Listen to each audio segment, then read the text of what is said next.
नमस्कार साथियों, राजश्री एस्ट्रोलॉजी में आप सभी का हार्दिक स्वागत।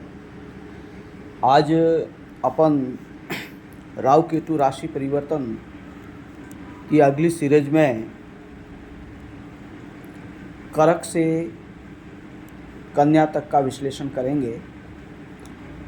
जैसा कि आपको पूर्व वाले वीडियो में बताया था, जब मेष से मिथुन तक का विश्लेषण किया था उस समय, कि 18 मई 2025 को शाम 5:12 पर राहु है वो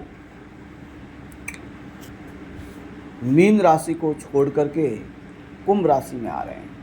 आप कहोगे कि मीन से कुंभ में कैसे आ रहे हैं? तो राहु हमेशा वक्र गति से चलते हैं, जो कि पीछे वाली राशि को लेते हैं। और केतु है वो कहाँ थे? कन्या राशि में थे, तो कन्या से सिंह में आएंगे। तो देखें, आज अपन इनका विश्लेषण करते हैं कि ये इनके ऊपर क्या प्रभाव डालेगा।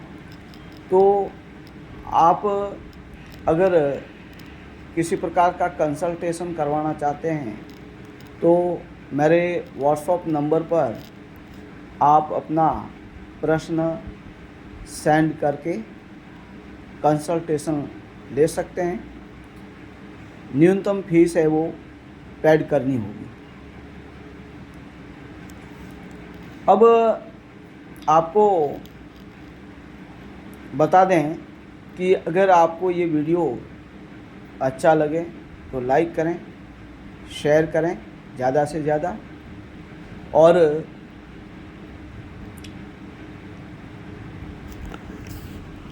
सब्सक्राइब करें। ठीक है, तो देखिए, राहु है वो कर्क राशि में क्या प्रभाव देगा। तो कर्क राशि में राहु है वो 8वें घर में गोचर करेगा। तो 8वें घर में गोचर करने से 8वां घर है वो लॉसेस को दिखाता है, और वैसे गुप्त वस्तुओं का लाभ राहु दिलाता है, तो गुप्त वस्तुओं का इनको फायदा मिलेगा और शोध के क्षेत्र में ये प्रोग्रेस कर सकते हैं।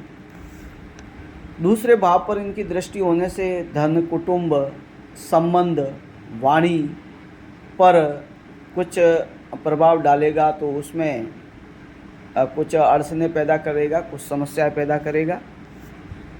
चौथे घर में भी उनकी दृष्टि होने से कहा जाता है कि राहु है वो स्थान परिवर्तन करवाता है, तो अपने निवास स्थान से ये दूर करेगा और भूमि, भवन, वाहन से सावधानी बरतनी होगी। अब 8वें भाव पर भी इनकी खुद हैं, तो 8वें भाव पर भी इनकी दृष्टि रहेगी। तो 8वें भाव का पहले से अपने विश्लेषण कर लिया है। अब केतु का क्या प्रभाव रहेगा कर्क राशि में? तो केतु है वो दूसरे घर में गोचर करेंगे, जिससे वहाँ पर राहु की दृष्टि भी है। तो धन, कुटुंब, संबंध, वाणी, बैंक बैलेंस आदि की परेशानी ये देगा केतु। छठे घर में भी इनकी दृष्टि है, तो रोग, ऋण, बीमारी, शत्रुता आदि पर ये नियंत्रण रखेंगे। 8वें भाव में दृष्टि होने से ये भी गुप्त वस्तुओं से लाभ दिलाएंगे, और कुछ लॉसेस तो है, लेकिन ये आध्यात्मिक क्षेत्र में बढ़ाएंगे और मंत्र तंत्र आदि सिद्धियों को प्राप्त करवाएंगे। 10वें भाव पर दृष्टि होने से कर्म क्षेत्र में उलझने बढ़ाएंगे। ये सिंह राशि के 7वें घर में गोचर करेंगे राहु। तो 7वें घर में गोचर करने से देखिए, 7वां घर है वो वैवाहिक संबंध का होता है, पार्टनर का होता है, दैनिक रोजगार का होता है, तो इसमें कुछ प्रॉब्लमें राहु है वो करेगा। और तीसरे घर पर दृष्टि होने से पराक्रम को बढ़ाएगा, संघर्ष करवाएगा, मेहनत करवाएगा, छोटी यात्राएं करवाएगा। राहु है वो तीसरे घर का कारक होता है, तो उनकी दृष्टि है वहाँ पर, तो कुछ बेनिफिट देगा। अब इसकी वहाँ से देखते हैं तो 7वें भाव पर भी उनकी दृष्टि है। ठीक है, 7वें भाव पर दृष्टि है, तो 7वां घर है वो वैवाहिक संबंध का होता है, पार्टनर का होता है। तो उस क्षेत्र में कुछ प्रॉब्लम करेगा, यानी वहाँ से अपन को, जहाँ से अपन रोज़गार या व्यवसाय कर रहे हैं, तो वहाँ से कुछ ये परिवर्तन करवाएगा। 11वें भाव पर दृष्टि होने से, ये 11वां भाव लाभ का होता है, तो लाभ के क्षेत्र में कुछ फायदा देगा, गुप्त लाभ बढ़ा सकता है। और मांगलिक कार्य है आदि है, उसमें कुछ अड़चने बढ़ाएगा, बड़े भाई बहनों से भी कुछ प्रॉब्लम करवाएगा। केतु है वो पहले घर में सिंह राशि में प्रवेश करेगा, जिससे शारीरिक मानसिक कष्ट रहेंगे, स्वास्थ्य में भी कुछ अड़चनें पैदा होगी, और लोगों से थोड़ी इनको प्रेम के संबंध में प्रॉब्लम होगी। 5वें भाव पर दृष्टि होने से संतान, बुद्धि, विद्या, प्रेम के संबंध में अड़चनें होगी। और 7वें घर पर भी दृष्टि होने से पार्टनर, लव लाइफ और वैवाहिक जीवन में भी अड़चनें पैदा होगी। और 9वें भाव में उनकी होने से भाग्योन्नति और धर्मोन्नति बढ़ेगी। और केतु है तो वहाँ कुछ लंबी यात्राएं भी करवा सकता है। कन्या राशि, कन्या में राहु 6ठे में गोचर करेंगे, जिससे रोग, ऋण, शत्रुता, बीमारी आदि पर नियंत्रण रखेंगे। और जो कंपटीशन की तैयारी कर रहे हैं, तो कंपटीशन में ये सफलता दिलाएगा।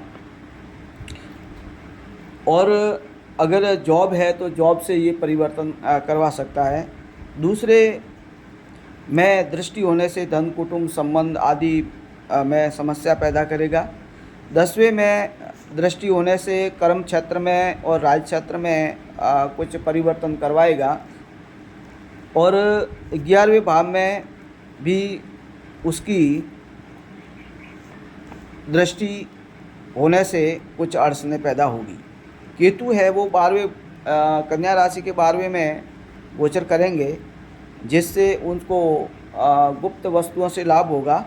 और कुछ मुकदमे आदि हैं, हॉस्पिटल आदि से संबंधित कुछ समस्याएं पैदा हो सकती हैं, और खर्च की अधिकता रहेगी। 4वें भाव में दृष्टि होने से 4वें भाव से संबंधित जितने भी काम हैं, जितने भी कारक हैं, उनसे प्रेम संबंध को बिगाड़ेगा। और 6ठे में दृष्टि होने से रोग, ऋण, शत्रुता, बीमारी आदि पर काबू रखेगा, लेकिन रोजगार के क्षेत्र में कुछ परिवर्तन करवा सकता है, जॉब के क्षेत्र में परिवर्तन करवाएगा।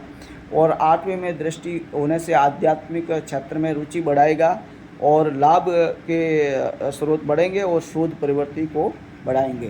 तो आपको ये वीडियो बढ़िया लग गया है तो आप सब्सक्राइब करें, लाइक करें और शेयर करें। आज के वीडियो में इतना ही। अगली सीरीज में अपन तुला से तुल, वृश्चिक, धनु तक विश्लेषण करेंगे।